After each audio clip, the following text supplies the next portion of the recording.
Hi. First of all, I want to apologize for the screen light. Didn't realize it would be so bright. Hope you don't all get blind before the end of the talk. We're going to try to make it fast. I'm Raphael. I'm the producer at Enodo Games. Mathieu, the guy in the Hawaiian shirt, is our lead developer. He will be the one talking about the tech stuff that we do at Enodo Games. But before I gave him the stage, I wanted to introduce ourselves and the studio a little bit. Enodo Games was founded in 2014. It's based in Paris and Nice. For those who don't know, it's in France. The Architect Paris is our first game. It will be published by Focus Home Interactive, and it's going to be available on PC only.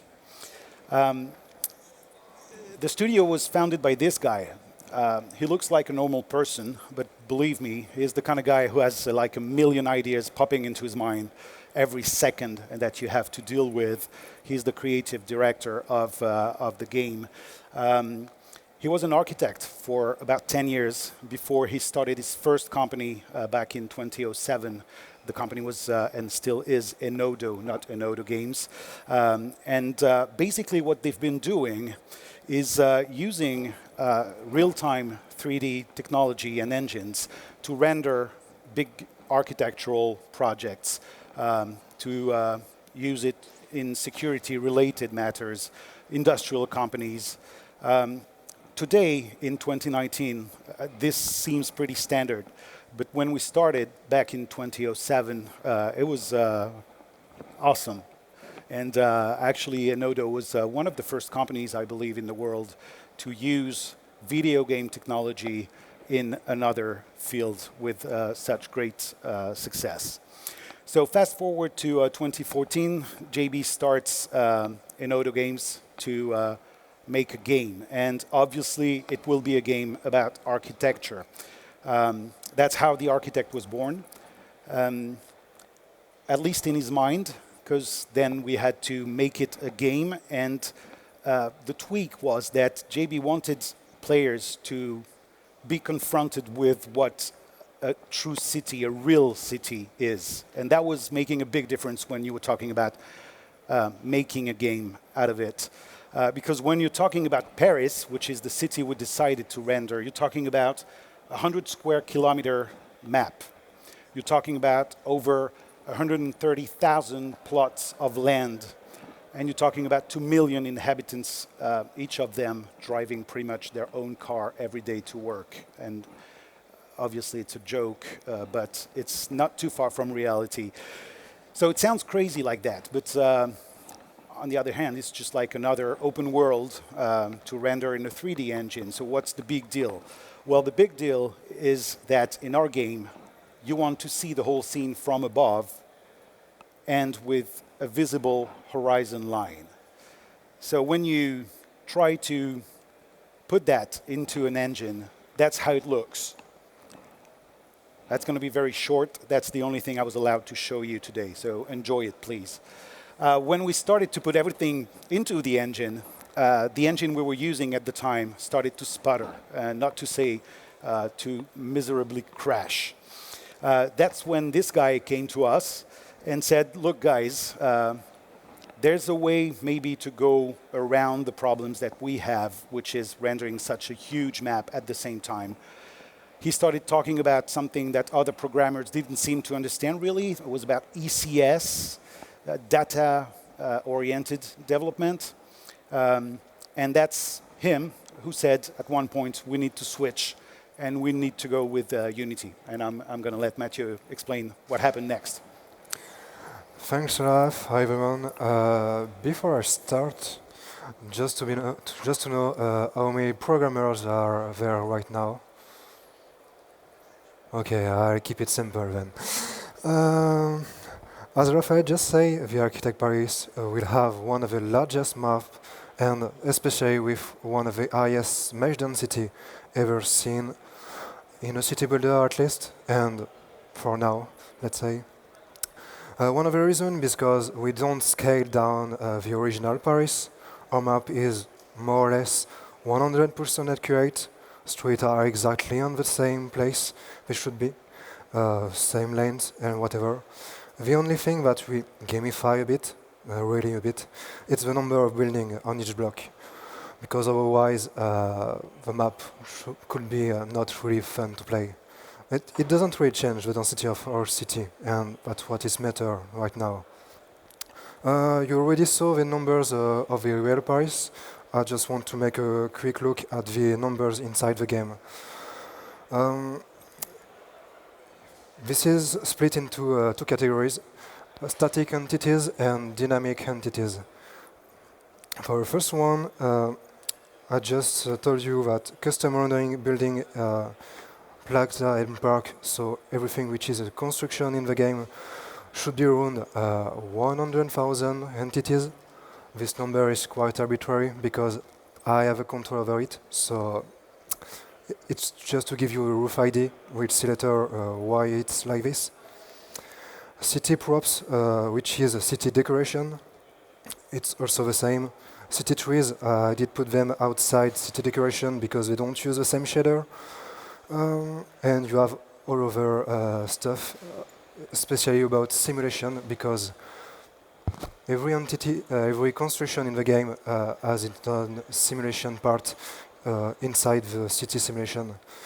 And that makes a lot of entities. On the dynamic entities part, you have especially the traffic system, which is pretty much the same as in Megacity, except you got pedestrian, birds, and stuff like that.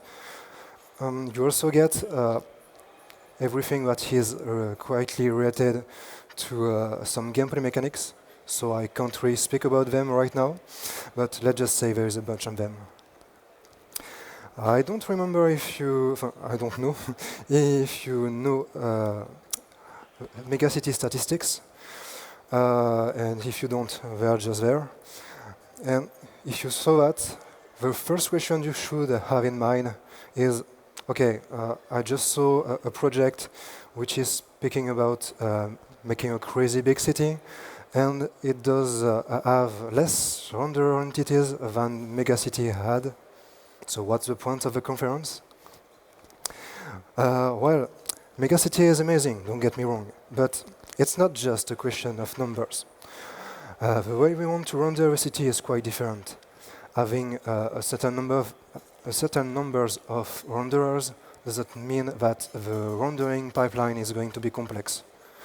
And in our case, it's quite complex. Because we are rendering an existing city and not just trying to make players feel like it's really massive or whatever. We are a game about architecture and city planning, not just something that's going to be massive.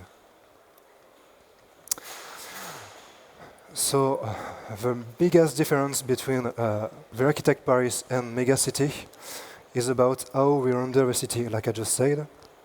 But let me explain what this means.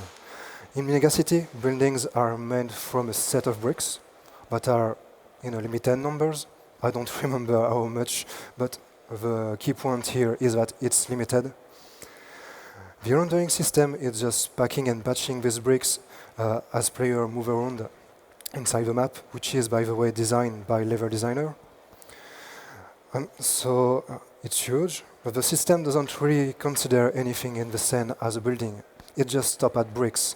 And that's what all video games industry have been doing and still do through the world, or at least until we come. Because the Architect Paris is a city procedurally generated from scratch, but with an almost infinite number of architectural style, because I just said it was an architecture game. You saw just a bunch of pictures that are really in-game footage, by the way. So it's not just about replicating Paris, because one of the fundamental mechanics of our game is that players will use hundreds of different architectural styles in the game to modify the appearance of a city the way they want to. And it's also about giving the possibility to modders to have their own architectural style, and therefore their own set of bricks. Design and modify a realistic city in real time. That's where the change become crazy. Batching bricks isn't an option, for us at least. It will require a match kit so big that no computer could use it, and it wouldn't be interesting for performances. So if we can't batch bricks, maybe we could try to batch buildings or something like that. Look you, I have finally got the authorization to speak a bit about how we create the building inside the game and why it's not really possible to batch them. For starting, you choose an architectural style which come with a set of bricks, like you can see on the screen right now. So, for example, let's say I just took a style which is an Osman one. Don't know if someone know about Paris, but it's quite common here. And this one has 5 different bricks that come in a certain order for the floor, for the first floor of a building, which is what we call a pattern. So you choose that, and then you have to choose the direction that you are going to use to apply the pattern. So this example is showing you that the player is trying to use a vertical direction because each column is using the same group bricks. First step is to be able to choose if you want to enable or disable a specific part of a pattern. So if you don't want 5 bricks on the first floor, you want just those 2 because you like them, then go ahead and just disable all the others. And fourth step, last but not least, the shape mechanics. Oh, I just forgot the extrude one. Yeah, it's quite complex.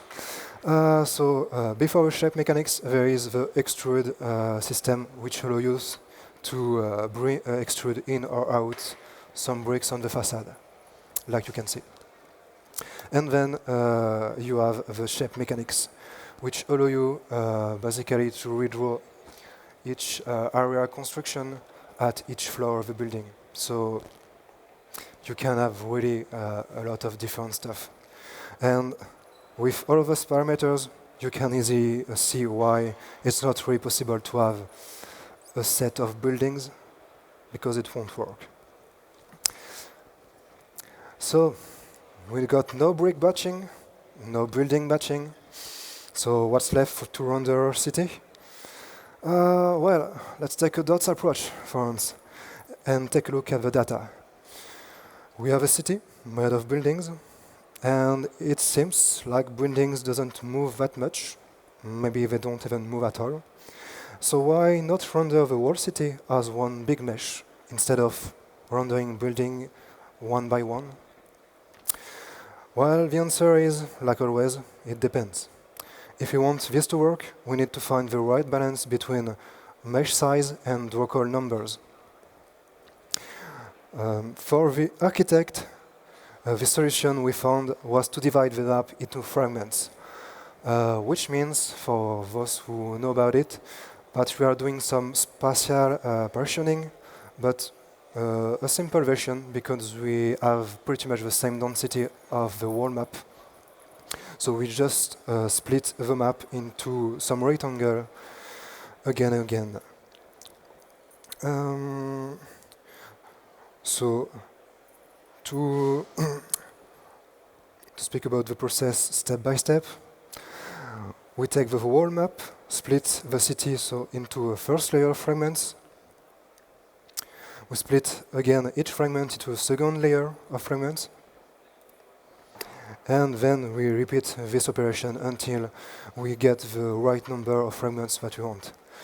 And in our case, the number that we want is the same as the level of definition of details that our mesh can have, because it wasn't worth it to do more than this. Once we get the fragmentation done, we should discuss about a custom rendering system, which should look like it's going to be scary, but honestly, It's really easy. Because once you have a fragmentation system rendering, it's very simple, and the only reason why you need a custom one is because the megacity rendering system is more complex than we need it to be. Watch, it's going to be fast. First step, cutting. Second step, draw. First step, you're done. Well, to be true, there is one more step that is important, and it's streaming. So you need to connect the rendering system to a pool of meshes that is going to be used by the streaming. The streaming. To be true, that looked quite simple on the paper. First step, mesh pool with steady size. Second step, write and read in meshes. And last step, just update the link between the entities. But that didn't go that well, especially because the only way to do that right now, oh, the video is starting, no, come back. The only way to do that when we started was to go through a native plugin. And it's not the funniest part with Unity. So I'm just going to show you a quick prototype that we did with a native plugin. Can I go back to the start? Not sure. Just to know, this prototype used one of the biggest districts in all Paris.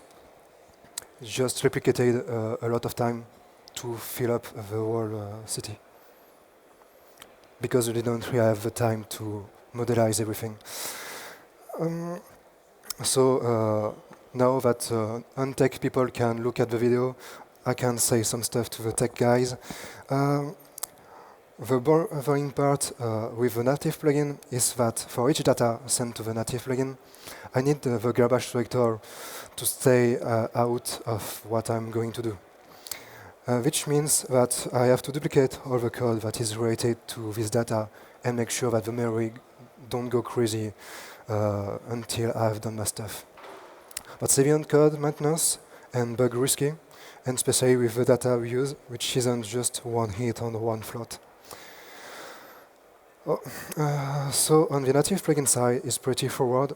You take the meshes and you write inside of them using the native buffers that you can recover from the native graphic API.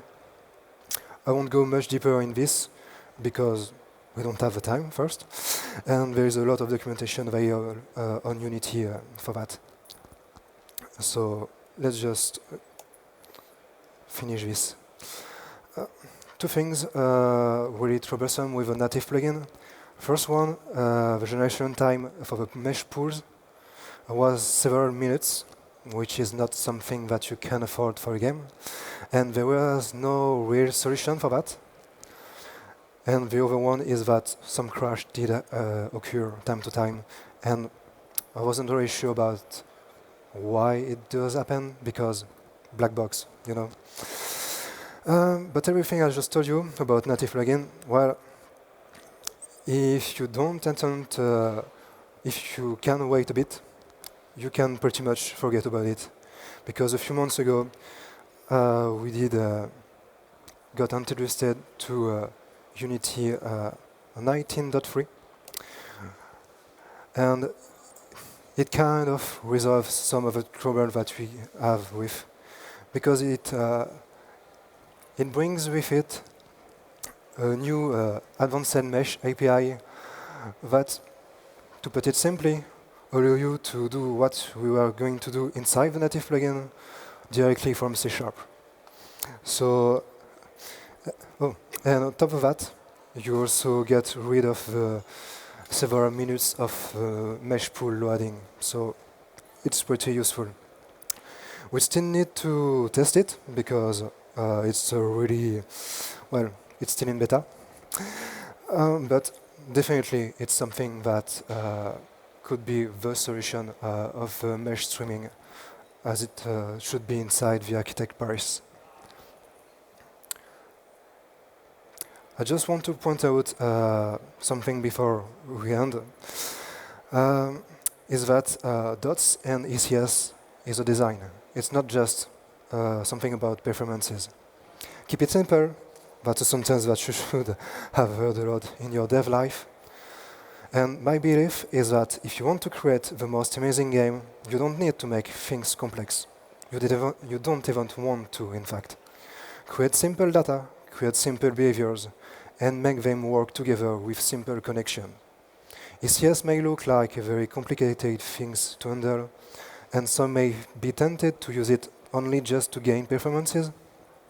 In my opinion, if you think your whole project with ECS, the design itself will force you to keep things simple. And that's when you will start gaining performances, and you will gain even more and more stuff than just performances. I think I'm going to end it here. So thank you for your time. And if you have a lot of questions, I'm still going to be here for the day. Thanks.